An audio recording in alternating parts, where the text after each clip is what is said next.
Hello everyone, welcome to our YouTube channel. मेरा नाम CA Khurshid Ansari है। मैं सीए इंटर में डायरेक्ट टैक्स पढ़ाता हूं। आज ना मैं आपको बेस्ट स्ट्रैटेजी बताने वाला हूं जिसके थ्रू जो हमारा एमसीक्यू रहता है ना उसको बहुत ही अच्छे से हम समझ सकते हैं, पढ़ सकते हैं और एग्जाम में अच्छे मार्क्स ला सकते हैं। मैं बता दूं, ये जो स्ट्रैटेजी है ना ये कॉमन है सबके लिए। जिस जिस पेपर में आपको एमसीक्यू देखने को मिलता है ना, हर हर वो पेपर में आप ये स्ट्रैटेजी यूज कर सकते हो। ठीक है, तो जो हमारा एमसीक्यू आता है कितने मार्क्स का है, तो वो तो 30 मार्क्स का आता है 100 में से। तो 30 मार्क्स तो बहुत ज्यादा हो जाता है यार। तो इसीलिए हमको ऐसा नहीं है कि बस जो डिस्क्रिप्टिव आंसर है क्वेश्चन से उसी के पीछे भागना है। नहीं नहीं नहीं, वो तो अपने को सॉल्व करना ही है अच्छे से, लेकिन एमसीक्यू पे भी अपना बहुत ही अच्छा पकड़ होना चाहिए। ओके, तो ये जो 30 मार्क्स का एमसीक्यू आता है वो कैसे आता है देखिए। तो 30 मार्क्स में से ना 10 मार्क्स का आपका केस बेस आता है। केस बेस बोले तो आपको ना एक सिचुएशन दिया जाएगा कि समझ लीजिए एबीसी कंपनी है, उसमें कितने पार्टनर्स है और उसके बाद से वो पेमेंट कैसे कर रहे हैं, टीडीएस काटे या नहीं काटे। उसके बाद से क्या होएगा ना, बहुत सारे उस पे आपको एमसीक्यू दे देंगे। तो इसको क्या बोलते हैं, केस बेस। यहां पे आपको केस स्टडी दिया जाएगा और उसके बेसिस पे आपको सम को सॉल्व करना पड़ेगा। तो एग्जाम में आप देखोगे ना तो नियर अराउंड ये 10 मार्क्स के ऐसे क्वेश्चन आपको आते हैं। ओके, दूसरी साइड जो नॉर्मल एमसीक्यू होते हैं, मतलब कि एक एमसीक्यू रहेगा उसका आपको आंसर देना रहेगा, उसका दूसरे एमसीक्यू से कोई रिलेशन नहीं रहेगा। तो ऐसे आपको ना 20 मार्क्स के एमसीक्यू आते हैं। तो ये जो केस बेस स्टडी वाले हैं या फिर ये नॉर्मल है, ये हमको दोनों आने चाहिए। ठीक है, तो ये तो एमसीक्यू कैसे आते हैं एग्जाम में, हमारा वो बात हो गया। अभी बात ये आता है कि सबसे इंपॉर्टेंट बात कि ये एमसीक्यू के लिए हम प्रिपरेशन कैसे करें यार, किस तरह से हम पढ़े कि एमसीक्यू में ज्यादा से ज्यादा मार्क्स हम स्कोर कर सके। तो देखो ये स्ट्रेटजी बहुत ही सिंपल है, आप इसको फॉलो करो, श्योर शॉट आपको सक्सेस मिलेगा। तो देखो ये स्ट्रेटजी इस बात पे डिपेंड करता है कि आप कहां पे बैठे हो। अभी आपका एग्जाम के लिए सफिशिएंट टाइम है क्या?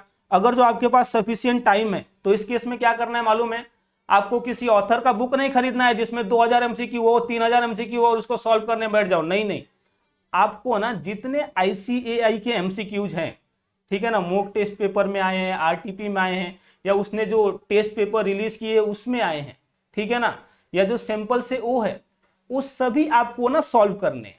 ओके, और सॉल्व करते करते क्या करना है मालूम है, अगर जो कुछ आपको यूनिक्स पॉइंट दिख रहा है कि अरे यार ये तो कुछ अलग है, इसको तो मैंने कभी पढ़ा ही नहीं था, जो मेरा नोट्स है उसमें है नहीं, तो आप क्या करो ना अपने नोट्स में उसको ऐसा लिख डालो, सो दैट आपको फिर से एमसीक्यू पढ़ने की जरूरत नहीं पड़ेगी। जब लास्ट आपका एग्जाम रहेगा उस टाइम पे आप क्या करोगे, आप अपना रजिस्टर निकालोगे, जो जो यूनिक पॉइंट है उसको आप पढ़ लोगे, जो नोट्स है उससे पढ़ लोगे और बात आपका खत्म हो जाएगा। ये तो बात हुआ जब भी आपके पास सफिशिएंट टाइम रहेगा तो कैसे एमसीक्यू का प्रिपरेशन करने का। लेकिन इससे इंपॉर्टेंट पॉइंट ये है कि आपके पास अगर जो टाइम नहीं है सो इस समय कैसे एमसीक्यू का प्रिपरेशन करें साहब। और यही सबसे इंपॉर्टेंट हो जाता है क्योंकि बहुत लोगों के साथ ये प्रॉब्लम आ रहा है, तो इसके लिए मुझे इस पे वीडियो बनाना पड़ रहा है। तो देखिए ऐसे सिचुएशन में आप क्या कर सकते हो एज ए स्टूडेंट मालूम है, आप ना आईसीएआई के एमसीक्यू को ही पकड़ो, दूसरे एमसीक्यू पे मत जाना।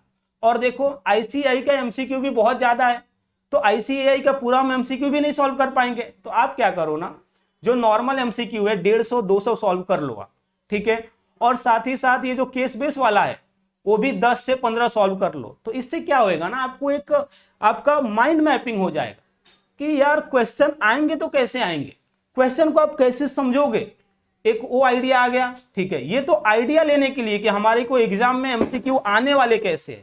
ओके, और उसके बाद क्या करो ना, जो प्रोविजंस है ना आपके डीटी आईडीटी में या फिर लॉ में या फिर और भी कोई सब्जेक्ट में, वो प्रोविजन को आप बहुत ही अच्छे से पढ़ो।